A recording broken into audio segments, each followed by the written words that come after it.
Hello, বসন্ত এসে গেছে, টের পেয়েছেন? আমার পঞ্চ ইন্দ্রিয় কি হারিয়েছে তাদের সকল শক্তি? যাক, টের পেয়েছেন তাহলে। আপনি কি জানেন বসন্ত এলে বন্ধ দরজা জানলা সব খুলে যায়? হ্যাঁ, এটাও তো সবাই জানে।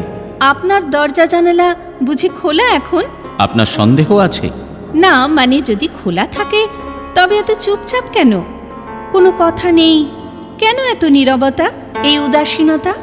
বসন্ত এসেছে মানেই আমাকে উদ্বাহু হয়ে নৃত্য করতে হবে এমন কোনো মানে নেই। এত রেগে যাচ্ছেন কেন? দেখুন, একটা জীবন আসলে অনেকগুলো জীবন। একটা মানুষের ভেতরে থাকে অনেকগুলো মানুষ। অথচ একদিন বসন্ত এলে আপনার চোখে মুখে ছড়াতো আশ্চর্য রং। পুরনো আপনি বদলে যেতেন। যেমন করে শুষ্ক কোনো গাছ জেগে ওঠে ফুলে ফুলে বসন্তের বাতাসে, ঠিক তেমন করেই আপনিও জেগে উঠতেন। সময় অনেক কিছু বদলে দেয়। তাই বসন্ত এলে যে আবেগ আমাকে উতলা করত, রক্তে সঞ্চারিত করত আন্দোলন, শরীরে মনে জাগাতো অবাক করা শিহরণ, তারা এখন সংযত। মনে পড়ে সারা রাত কেটে যেত আমাদের গল্পে গল্পে। একই কথা বারবার দুজনে দুজনকে বলতাম, তবু যেন কথা ফুরোতে চাইতো না। এতটুকু একঘেয়েমি গ্রাস করত না আমাদের রঙিন বসন্তকে। তবে সেই রং আপনি কোথায় হারালেন? নাকি বউয়ের ভয় এই পশ্চাদপসরণ? মনে আছে সেবার রাত্রি দুটোয় আপনাকে ফোন করতে গিয়ে বউয়ের হাতে ধরা পড়ে সে কি যাচ্ছে তাই অবস্থা। সে কি মন খারাপ! আমাকে হারানোর ভয় আপনি তখন দিশেহারা। সব ভুলে গেলেন কি করে? না না, কিছুই ভুলিনি। তবে সেসব ভাবলে এখন হাসি পায়। জানেন কি পাগলামিটাই না করেছি। কিন্তু আজ তো একদম স্বাভাবিক। তার মানে সব কি হারিয়ে গেল? কিছুই হারায়নি, সব আছে। দেখবেন, নদী যখন শুকিয়ে যায়, জল কমে যায়, বালি বেরিয়ে পড়ে, কিন্তু সেই বালি খুঁড়লে একসময় দেখা যায় জল।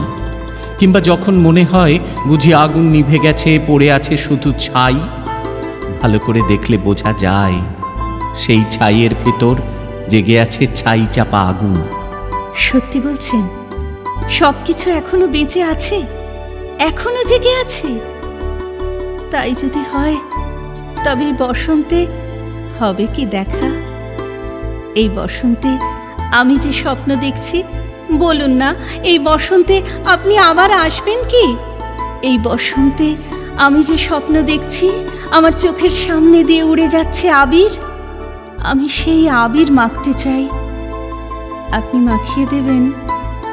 আমার চারপাশে রঙের বিপুল আয়োজন, আমি সেই রং ছুঁতে চাই। আপনি আমার হাতে দেবেন সেই রং?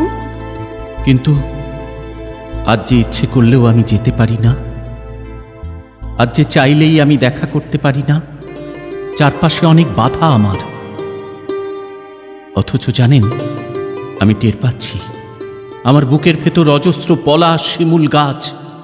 অথচ আমি টের পাচ্ছি আমার বুকের নদীতে ভেসে যাচ্ছে রং। জানেন, আপনি শুনলে খুশি হবেন, এই সব গাছ আপনি পাঠিয়েছেন। এই রং, এই আবির আপনার দান। একদিন আমাদের সম্পর্কের নাম দিয়েছিলেন আবির। আজ সেই সম্পর্কের নাম রাখতে চাইছেন দূরত্ব। এভাবে আমাদের সম্পর্কের যবনিকা পতন ঘটাতে চাইছেন। যে সম্পর্কের নাম আবির, তার কোনো শেষ নেই। সাদা কাগজে লেগে থাকে জলের দাগ, ছায়ার ভেতরে লুকিয়ে থাকে আলো। এ যেন এক ছোট গল্প। কিন্তু উপন্যাস হলে কি এমন ক্ষতি হতো? ছোট গল্পের শেষ হয়েও হয় না শেষ, তাই উপন্যাসের থেকে সে অনেক বেশি প্রার্থিত। আমাদের সময় ছিল বড় অল্প, তবু এই গল্পের শেষ বলে কিছু নেই। তবু অমরত্বের খোঁজ পাবে আমাদের ছোট গল্প। কিন্তু আমি তো অমরত্বের স্বপ্ন দেখি না, আমি বাস্তব নিয়ে বাঁচি। আমার কাছে প্রতিটা মুহূর্ত দামি। আমার এই মুহূর্তকে উপবাসী রেখে আমি অমরত্বের অমৃত পান করতে চাই না। আপনি আমার মুহূর্তের মুখে তুলে দিন অন্ন, মুহূর্তের মুখে তুলে দিন জল।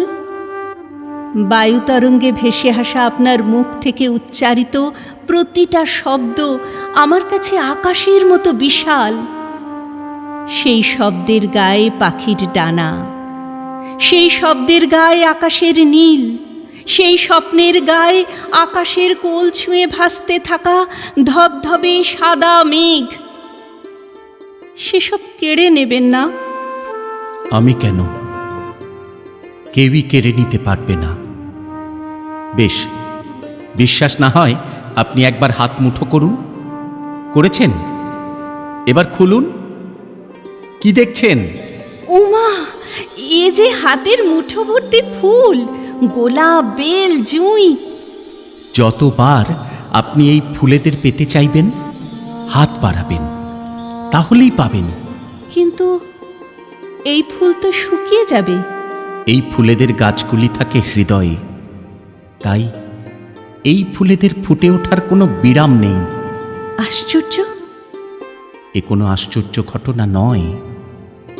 এটিই হলো ভালোবাসার মায়া, এটিই হলো ভালোবাসার ছলনা।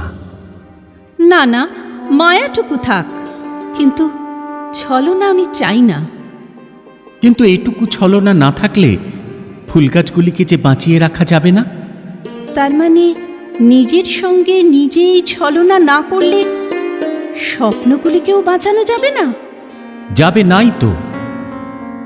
তবে আপনার ভয় নেই, কারণ আপনি ছলনা করতে শিখে গেছেন। কিভাবে বুঝলেন?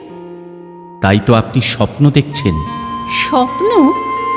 হ্যাঁ, স্বপ্নই তো। তবে এবার স্বপ্নভঙ্গের সময় হলো। উঠুন উঠুন, 7টা বেজে গেছে। তাই নাকি? কই দেখি তো।